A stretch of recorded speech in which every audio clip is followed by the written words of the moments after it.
In an incident that occurred on February 15, 2018, around 4:00 p.m., Deputy Zack Wester from the Jackson County Sheriff's Office stopped a 52-year-old grandmother named Teresa Odum in Mariana, Florida. The reason for the stop was the alleged rapid flickering of her vehicle's brake lights. At that moment, Ms. Odum was on felony probation due to a previous case involving stolen property.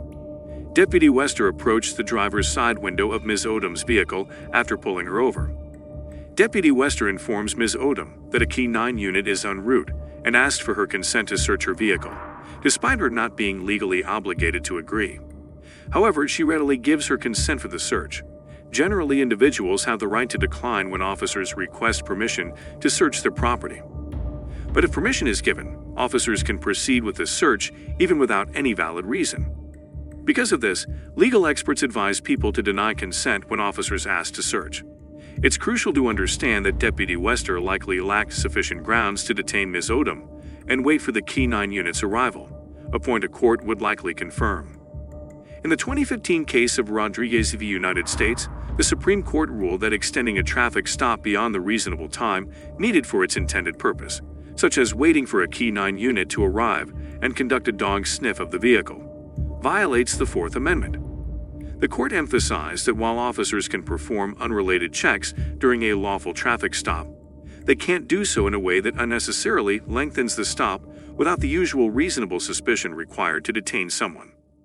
In this case, Deputy Wester lacked any evidence connecting Ms. Odum to drug-related activities, so a court would likely conclude that there was no valid reason to detain her while waiting for the Key 9 unit. In the recorded body camera footage, Deputy Wester is seen holding what looks like a small baggie as he puts on gloves. It was later revealed that he had planted methamphetamine in Ms. Odum's vehicle. Even though Florida doesn't have specific laws directly against police officers planting drugs, doing so to falsely incriminate someone violates various state laws.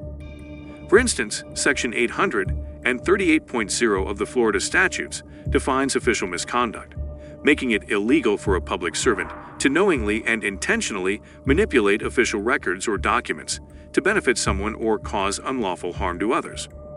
If Deputy Wester inserted information about planted drugs in an official document, like a police report, he could be charged with official misconduct. Similarly, Section 918.13 of the Florida statutes describes fabricating evidence as a crime. This law states that nobody should knowingly use false records, documents, or items when they know a law enforcement investigation is underway or about to start.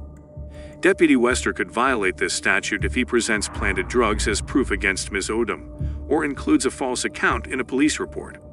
Additionally, he probably illegally possessed the drugs he planted, which goes against Section 800 and 93.13 of the Florida statutes. Although planting drugs or evidence is morally wrong and against the law, some police officers still resort to such actions. People who become victims of planted evidence often feel helpless when facing charges in a situation where their word is pitted against dishonest officers. However, public defenders and criminal defense lawyers are available to assist those charged with crimes based on fabricated evidence, aiding them in their defense. Therefore, individuals should never plead guilty to charges without seeking advice from an attorney first. Following the planting of evidence in Ms. Odum's vehicle, Deputy Wester confronts her about the substance. Officers said this to Odum. "Miss Odum, how about this? That is not mine?" "No, sir. Okay, I'm not going to ask you anything." "No, sir. I'm not going to ask you any great questions. I'm going to read you your rights first, okay?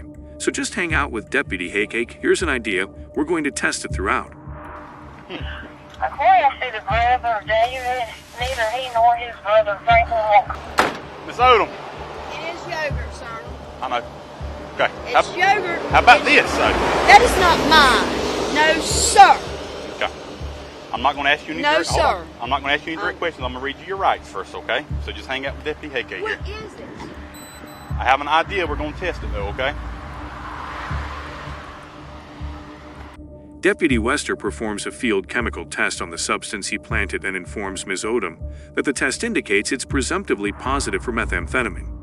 However, the accuracy of roadside field tests is influenced by various factors, as highlighted in a New York Times feature. According to the Florida Department of Law Enforcement, some substances submitted for testing turned out not to be what they were initially identified as, and even half of the false positives weren't illegal drugs at all. In one example, the Hillsborough County Sheriff's Office encountered 15 false positives for methamphetamine due to misunderstanding color indicators. Environmental conditions, like temperature and lighting, can also impact test results. These issues extend beyond methamphetamine tests. A common test for cocaine, for instance, can react to over 80 different compounds, including everyday items like ag medications and household cleaners. While field tests aren't reliable enough for courtroom evidence, they can still be used to establish probable cause for making arrests when substances are found in someone's possession. Due to the prevalent use of plea bargains in the U.S. for resolving drug cases, prosecutors frequently agree to guilty or no contest pleas before conducting more precise lab tests on the alleged illegal substances. To put it differently, although field drug tests aren't considered admissible evidence, a significant number of drug convictions hinge solely on the outcomes of these tests. However, it's important to clarify that the results of Deputy Wester's test were not falsely positive in this instance. Unlike typical situations, Deputy Wester indeed planted methamphetamine in Ms. Odum's vehicle. Ms. Odum was arrested and faced felony charges of possessing methamphetamine and drug paraphernalia. She spent 19 days in jail before ultimately entering a plea of no contest to the charges. Ms. Odum later revealed her decision not to contest the charges, explaining that she didn't believe she could successfully challenge the legal proceedings given the involvement of law enforcement. Her priority was to return home and care for her 3-month-old granddaughter. In August 2018, the Florida Department of Law Enforcement launched an investigation into Deputy Wester's actions, prompted by a request from the Jackson County Sheriff's Office. Deputy Wester was put on administrative leave on August 1, 2018, and subsequently terminated on September 10. The department's investigation revealed a pattern. Deputy Wester would stop individuals for minor traffic violations, place drugs in their vehicles, and then arrest them. Following these serious allegations, prosecutors reviewed nearly 300 cases in which Deputy Wester had been involved. As a result, they dropped charges and reversed convictions in more than 100 of these cases. Ms. Odum was one of the individuals impacted by Deputy Wester's actions, and her convictions were overturned on September 18, 2018, with the charges against her being dropped. On July 10, 2019, Deputy Wester himself was arrested, facing multiple felony and misdemeanor charges. Subsequently, on May 18, 2021, a jury rendered a verdict, finding Deputy Wester guilty on 19 of the 67 charges brought against him. Ultimately, he was convicted of 12 felonies. On July 13, 2021, Mr. Wester received a sentence of 12.5 years in state prison due to his convictions. He has subsequently filed an appeal, and this appellate case is currently awaiting resolution. A number of individuals, over a dozen in total, who fell victim to Mr. Wester's misconduct, have filed civil rights lawsuits against him. Notably, on July 25, 2019, Ms. Odum also initiated a federal lawsuit against Mr. Wester. At present, her case remains pending.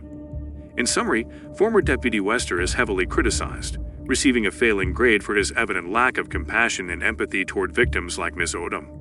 He is condemned for neglecting his duty as a law enforcement officer, abusing his authority, and intentionally wrongfully imprisoning innocent citizens.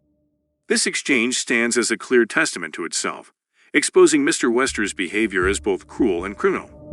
While an exact motive was not definitively established, evidence indicated that Mr. Wester might have sought a position on his department's drug task force, a role his father had held for around 15 years.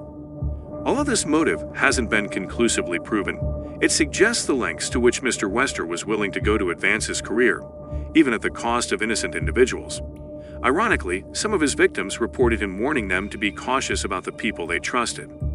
This serves as another instance where an officer's actions deserve a grade below an F.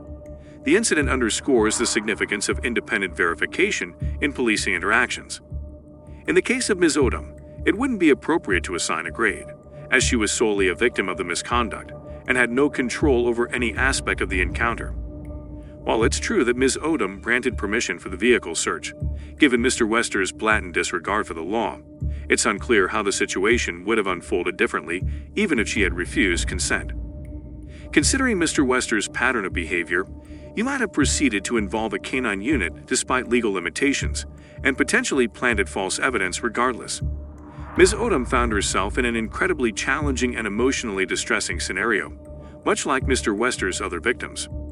Remarkably, she managed to maintain her composure, cooperation, and respect while being unjustly accused of felony offenses. I commend Ms. Odum for her composed response and for subsequently taking appropriate legal action in response to the encounter. Well, that's it for today. If you found this overview informative, please subscribe, like it, and stay tuned for more insightful content. Don't hesitate to share this video to spark discussions about legal matters. Thank you for watching.